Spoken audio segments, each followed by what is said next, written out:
기무사 계엄령 문건 수사가 속도를 내고 있습니다. 작성을 지시한 자가 누구였는지, 또 실제 계엄을 실행할 의도가 있었던 건지 차근차근 짚어보겠습니다. 자, 기무사 계엄 문건 논란 이제 다루기에 앞서서요. 오늘 군인권센터가 이 기무사 관련 기자회견을 했어요. 기무사가 사실 좀 내용이 좀 세긴 센데요. 노무현 당시 대통령과 국방부 장관, 당시 윤광호 국방부 장관이었어요. 네. 통화 내용을 감청하고 내용은 어떤 거였다라고 이제 밝히지는 않았지만은 또 민간인 수백만 명을 사찰했다. 이런 의혹을 제기했습니다. 물론 내부 제보를 통해서 확인했다고는 하는 이 주장이긴 하지만 아직 확인된 건 아니고 좀 검증은 좀 필요할 것 같고요. 네. 이 부분에 대해서는 좀 어떻게 생각하세요? 일단 조금 더 구체적인 내용들이 나와야 얘기를 확인할 수 있을 것 같은데요. 국방장관이 군용전화를 가지고 썼다라고 하면 현재 상태에서는 다 군용전화는 감청하도록 되어 있기 때문에 그것을 봤다라고 하는 것인지, 아니면 대통령이 일상적으로 보면 비화폰을 따로 쓰시기 때문에 예. 그 폰은 해킹되지 않으라고 만들어진 것인데, 그렇죠. 그것을 어떻게 도감청을 했다라고 하면 문제가 심각한 것 같고요. 그래서 어떤 내용이냐, 그러니까 일반적인 보고나 체계 안에서 들어있는 것이었는지, 아니면 사사롭게 나누는 대화를 감청했다라고 하는 것인지, 이건 좀 확인이 필요한 것 같고요. 그러니까 이 부분은 좀 검증이 좀 필요할 것 같아요. 그러니까 내용상에 그런 일을 하긴 했을 것 같은데, 예. 이게 공식 라인 안에 있는 전화의 내용을 도청한 것인지, 감청한 예. 것인지, 아니면 정말 하지 않아야 될 일을 한 것인지라고 예. 하는 걸 좀 확인해 봐야 될 것 같고. 근데 이 내용 안에서 확인할 수 있는 건, 기무사는 본인의 권한 밖에 있는 것도 언제나 관심 갖고 있고, 실제 본인의 상급기관에게조차도 이러한 일들에 대한 정보를 얻어내려고 노력했다라고 하는 것은 좀 볼 수 있는 것 같고요. 알겠습니다. 예. 자, 그럼 기무사 계엄 문건 둘러싼 논란 좀 짚어보겠는데요. 이 계엄 문건을 누가 작성하도록 지시했느냐? 작성한 사람 지금 나왔어요. 근데 누가 지시했느냐? 지난주 국방부 특별수사단 수사 결과에 따르면은 일단 조현천 전 기무사령관이 지시였다. 근데 이분 지금 미국에 계시지 않습니까? 일단 합수단이 조사를 못하고 있죠. 합수단이 일단 어디 있는지는 지금 파악이 됐나요? 아마 소재 정도는 파악이 되지 않았을까 생각이 드는데, 일단 즉시 귀국해서 조사를 받는 것이 아니라 지인을 통해서 곧 들어오겠다. 지금 보면은 저게 미국에서 현상 수배한 내용이죠. 현상금이 $200. 네, 그래서 일단은 여러 가지 방안이 나오고 있습니다. 여권 무효화 조치가 필요하다, 체포영장이 발부될 수 있다, 이런 이야기들이 돌고 있는데, 결국은 지시했다라고 지목된 사람의 조사를 불가피합니다. 조속하게 신병을 확보해서 조사를 할 필요성이 있고요. 특히 조사의 시급성이 요구되는 것은 뭐냐면, 그러면 지시의 최종 지시자는 누군가, 누구 윗선까지 누가 관여했는지 여부가 이제 명확하게 밝혀져야 될 필요성이 있는데, 그게 속도를 가지려면 사실 빠른 시일 안에 국내에 들어와서 조사에 임해야 되지 않을까 생각이 듭니다. 본인은 조윤천 사령관 같은 경우에는 들어오겠다고 말한 지가 벌써 보름이 넘었어요. 지금은 일절 그 이후에는 소식이 없는데, 여권 무효하면은 들어오게 할 수는 있는 겁니까? 일단 체포영장이 발부되고 여권 무효화 조치를 해서 신병이 확보되는 데까지는 본인이 불응한다고 한다면 사실 상당 시간이 굉장히 많이 소요될 수도 있습니다. 그럼에도 불구하고 본인이 이 수사의 필요성이나 여러 가지 상황을 고려해서 자진 입국을 유도하기 위해서 지금 이런 이야기가 나오지 않을까 생각이 그렇군요. 들고요. 지금 최종 한민구 장관이 그 당시에 이것을 지시했다라는 이야기가 나오고 있는데, 사건의 경위라든지 작성의 어떤 의도라든지, 그리고 관여한 정도라든지 이런 걸 밝히기 위해서는 지금 여러 사람들은 지금 조사를 받고 있습니다. 본인이 직접 나와서 임해야 되는 부분들을 본인도 알고 있을 겁니다. 알겠습니다. 한민구 전 국방장관 같은 경우에는 아마 이번 주에 합수단에서 소환될 가능성이 큰 것 같아요. 아마. 현재 그런데 소강원 참모장, 그러니까 이 문건 작성한 이 소강원 참모장이나 기무부대장 같은 경우에는 한민구 전 국방장관이 이 작성을 지시해서 자기들이 작성을 한 거다, 이렇게 말하고 있지 않습니까? 먼저 저희가 한번 국회 국방위 영상을 좀 준비했는데 한번 들어보시죠. 이 문건에 지시한 사람은 아까 기 처장님 말씀은 한민구 장관이 검토하라. 그건 맞습니까? 예, 저도 그때 조현천 전 사령관께서 저하고 우리 기우진 그 당시 수사단장을 같이 사령관실을 불렀습니다. 예. 그리고 방금 아까 우리 기우진 처장이 그 답변 드린 대로 이거는 장관께서 어떤 이중한 사항을 고려했을 때 이수령하고 계엄 관련해서 어떤 법적인 절차라든가 이런 걸 한번 검토해라고 지시하셨다. 세부 계획까지도 한번 검토해보라고 하셨나 보죠. 한민구 장관이. 그러니까 작성하셨겠죠. 뭐 세부 계획이라고 이렇게 딱 사령관이 그렇게 이야기는 안 하셨는 같은 기억인데 하여튼 그런 그 절차를 한번 검토해보라고 저희 둘에게 임무를 주셨습니다. 한민구 장관은 지금 어떤 반론을 좀 내고 있나요? 당시에 한민구 장관 측이라고 하는 분이 이제 언론을 통해서 얘기하신 것으로는 예. 그런 논의가 있었던 과정에서 원래 합참의 법무검토를 받아봤는데 그게 좀 미진하다고 하니 옆에 있던 조현천 사령관이 그럼 기무에서도 한번 해보겠습니다. 라고 하는 얘기가 있길래 그냥 동의했을 뿐이다. 일반적이었다라는 거군요. 라고 하는 얘기만 하고 있을 뿐이죠. 어떻게 보십니까? 어쨌든 그런데 그렇게 보기에는 사실 그 세부 계획이나 이런 게 너무 구체적이란 말이에요. 예. 한민구 장관이 이걸 준비를 지시한, 작성을 지시한 가장 윗선이라고 보세요?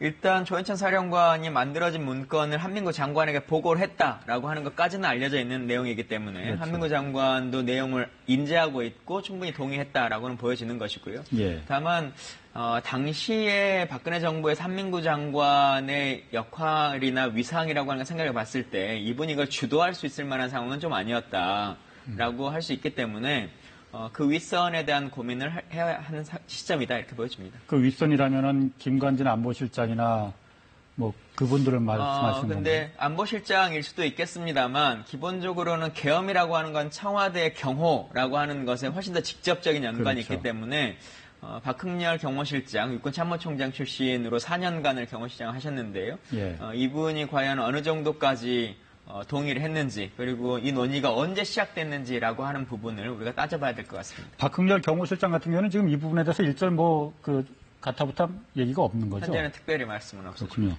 그렇군요. 당시에 말이죠. 그럼 추미애 의원 같은 경우에는 계엄령 관련해서 그런 징후가 보인다 그 당시 탄핵 막 한참 진행될 때 얘기를 했었어요. 예. 당시 여당 의원들 중에서 말이죠. 이 얘기를 좀 아는 분들도 있었을까요? 그러지는 않았을 것 같습니다. 왜냐하면 이게 공식적인 루트를 통해서 지금 말씀하신 여당은 당시의 여당을 말씀하시는 거죠? 자유한국당 그렇죠. 의원분들. 예, 공식적인 루트를 통해서 논의되거나 보고된 사항은 아니기 때문에 군 내부에서 혹은 관계자들은 몇 사람들이 이제 논의했던 것 같고 네. 그 안에 의원이 들어 있었을지 아니었을지는 모르는 일이고 수사를 해봐야 알게 됐습니다만 이게 정상적으로 당정 참관의 어떤 준비의 과정이다 이렇게 볼 수는 없는 문제여서 연관되는 개별적 개인일 거다 이렇게 생각합니다. 그렇군요. 알겠습니다. 그 문건을 사실 저도 봤는데 이게 사실 굉장히 구체적이란 말이에요. 그러니까 군대를 어디로 옮기고 국회 표결을 막기 위해서 어떻게 하고 언론사는 또 어떻게 하고 그런 부분이 굉장히 구체적인데 이 부분 국회 정보위에서 사실 물어봤더니 기무 사령관과 작성한 실무자들 사이의 의견이 많이 엇갈리고 있어요. 먼저 그거는 준비한 화면 먼저 한번 보시고 좀 얘기 한번 좀 나눠보겠습니다. 이 문건을 보고 실행 의지가 있었느냐, 있다고 보느냐, 사령관은 있다고 봤다라고 명확히 얘기했습니다. 만나서 회의 같은 것을 한 적이 있냐 했더니 단 한 차례도 이 문서 관련 부대나 관련자들이 회의한 적이 없다. 그러니까 정리하면은 기무 사령관 답변은 문건을 보니까 이게 실행하려고 한 것 같다. 근데 이석구 기무사령관 같은 경우는 사실 기무사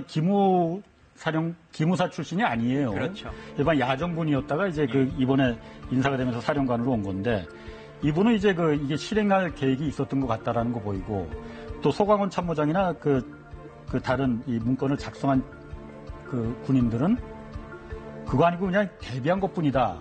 왜 이렇게 좀 누구 말이 맞는 거고 왜 이렇게 좀 양측에 같은 사안을 두고 좀 둘 다의 말이 맞을 수도 있습니다. 그러니까 같은 문건을 직접적으로 실행을 하는 대상자가 기무사의 참모장이 아니기 때문에 이분들이 만들어놓은 문건을 가지고 위에서 상의하고 논의할 수 있는 것이거든요. 그래서 실행을 할 거다 말 거다라고 하는 결정은 윗선에서 이루어질 수 있는 상황들이었고 지금 이 문건을 작성했던 일부 실무자들 이분들 입장에서는 설마 그렇게까지 하겠어? 다만 이러이러한 보고서를 만들어 보라고 하니 우리가 일단 기본 데이터는 만들어 드려야겠다라고 하는 생각을 했을 수 있는 것이죠. 그래서 당사자는 설마 실행까지는 안 갈 거다라고 생각할 수 있겠지만 이것을 지시했던 사람은 실행을 염두에 두지 않으면 지시할 필요가 없는 것이기 때문에 서로 간의 입장은 다를 수 있다고 생각합니다. 그렇군요.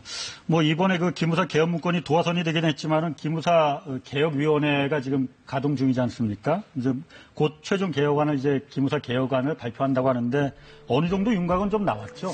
일단 가장 중요한 거는 그 규모를 축소한다는 것입니다. 기무사 인력을 30% 감축하고 기무사 장성을 3명 이상 감축하는 안도 나와 있고요. 예. 기무사의 어떤 조직 형태나 그 위치를 좀 바꾸겠다. 일단 나온 것이 독립된 형태의 외청으로 두거나 국방부 직할 본부로 두는 안들이 나오고 있는데 결국은 견제와 통제할 수 있는 수단을 좀 늘려나겠다. 그리고 그 인원을 축소함으로써 그의 권한을 좀 축소하겠다라는 안이 지금 나오고 있는 상황입니다. 이 정도면 기무사 개혁안으로 좀 충분하다 이렇게 볼 수 있습니까? 어떻습니까? 사실 뭐 인원의 문제로 이것을 다 해결할 수는 없다고 생각합니다. 현재 네. 기무사가 가지고 있는 것은 인원이 많고 커서가 아니라 이미 군 내부 안에 그리고 우리 사회 안에 가지고 있는 기무사라고 하는 막강한 영향력의 이미지에 있는 것이거든요. 그래서 네. 이것을 깨주는 게 훨씬 더 중요한 문제라고 저는 생각합니다.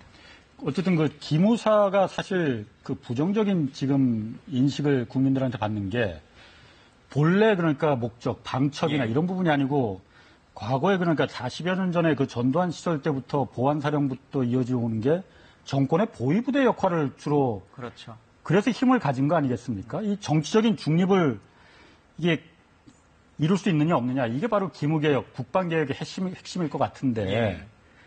그 부분은 지금 이번 그 개혁안에 뭐 아직 확정된 건 발표된 건 아니에요.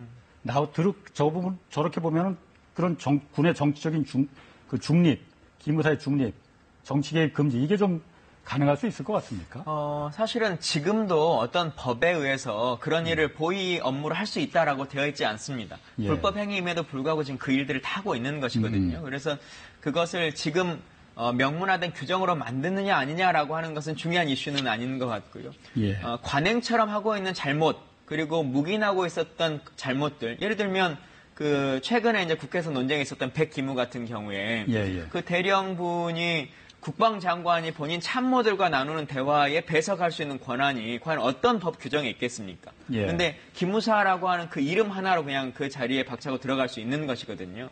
그래서 이러한 것들을 규정과 매뉴얼 안에서 원래 있는 법체계 안에서만 운영되도록 하자라고 하는 게 중요한 것이죠. 그 기무사 개혁의 어쨌든 지금 국방개혁의 핵심이라고 볼 수 있는데 이 송영무 장관 사실 이 기무사 개혁을 계속 끌고 나가게 사실 여러 가지로 상처가 많이 났어요. 그 상처도 사실은 이 기무사 개혁을 둘러싼 여러 가지 갈등의 동력을 약화시키는 세력에 의한 상처다. 뭐 이런 논란이 있을 정도로 사실 기무사 개혁도 큰 화두고 군대 내에서 지금 반목하는 여러 가지 갈등 상황도 국민들한테 좀 우려스럽게 비춰지긴 하는데요. 결국은 최종 목적지는 군 개혁을 어떻게 제대로 성과를 이뤄낼 것이냐 이것이고 이 일을 잘하는 것이 송 장관의 역할이고요. 예. 결국 그 뒤에서 그 대통령의 의지 이게 가장 중요하지 않을까 싶은데 국민의 입장에서는 무분별한 권한 없는 그 권한 남용 그게 이제 민간인 사찰로 이어지는데 이런 부분에 대한 정확한 그 기준을 세우고 원래 군은 정치적으로 중립이어야 됩니다. 정치 개입하고 민간인 사찰하고 압력하고 이런 부분에 대해서 명확하게 기준을 세운 다음에 이것을 위반했을 때 처벌, 제재, 징계 이런 부분은 명확하게 그 남겨야 되는 게 이번에 어떤 숙제가 아닐까 생각이 들어서 좀 강력한 개혁 의지가 필요하다. 그리고 그 개혁 의지를 관철하기 위해서는 이 부분에 반대하는 사람에 대한 부분들도 저희가 조금 매의 눈으로 살펴볼 필요가 있다는 생각이 듭니다. 그렇군요. 송영무 장관 같은 경우에 이 자리에 연연하지 않겠다라는 얘기도 했고 어쨌든 이번 정의당 김종대 의원 같은 경우에는 송영무 장관이 이 기무사 개혁의 지금 개혁 특위가 마음에 들지 않으니 이번 문건을 이번에 그래서 그 의도적으로 냈다라는 그 주장도 있어요. 예. 송영무 장관 입장에서 봤을 때는 이번 그 기무사 개혁안이 그렇게 마음에 쏙 들지는 않을 수도 있겠군요. 뭐 아직 확정된 안은 아니고 사실 그 기무사 개혁 TF라고 하는 게 장관직 속으로 있는 것이기 때문에 본인이 조금 더 지켜볼 수 있는 상황인 것 같고요. 다만 그 원하는 목표치를 단기간에 이룰 거냐 조금 중장기적으로 이룰 거냐라고 하는 고민이 있는 것 같습니다. 알겠습니다. 자, 손정혜 변호사 그리고 김광진 전 의원 수고하셨습니다. 예. 사사건건 내일은 표창원 백승주 의원과 돌아오겠습니다. 고맙습니다.